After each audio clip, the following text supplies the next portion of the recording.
Everyone thinks they know Cleopatra, Queen of Egypt, lover of powerful Romans, a woman of legendary beauty.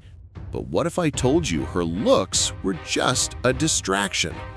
Her real secret weapon wasn't a potion or a seductive glance. It was her brain, sharper than any sword. Born into the Ptolemaic dynasty, Cleopatra VII was destined to rule.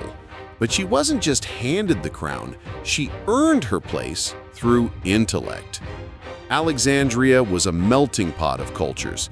Greek, Egyptian, Roman, Hebrew, everyone was there, and Cleopatra soaked it all in.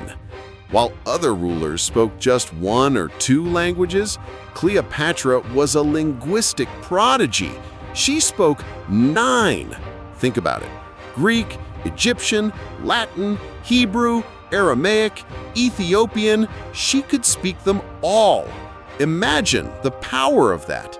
She didn't need translators. She could charmingly negotiate with Greeks, command her Egyptian subjects, and flatter Roman generals, all in their native tongues. This wasn't just a party trick. It was a strategic masterstroke, giving her an unparalleled edge in diplomacy and espionage. But early in her reign, her younger brother, Ptolemy XIII, and his advisors forced her out of power, exiled. Suddenly, the most powerful man in the world, Julius Caesar, arrived in Egypt, pursuing his rival Pompey. This was her chance. The legend says she was smuggled to him rolled in a rug, a bold, risky move that instantly grabbed Caesar's attention. But it wasn't just the surprise entrance. It was her sharp intellect, her knowledge of Egyptian politics, and her ability to speak Latin with him that truly captivated him. She wasn't just a pretty face. She was a brilliant political ally who could offer immense value to Rome. With Caesar's help, Cleopatra was back on the throne, stronger than ever. Ptolemy XIII, well, he ended up drowning in the Nile. Coincidence? Maybe. She wasn't just a figurehead. She actively governed, used her sharp mind to manage Egypt's vast resources and secure its prosperity. But Rome was expanding, always expanding, and Cleopatra knew Egypt, with its vast grain supplies, was a tempting prize.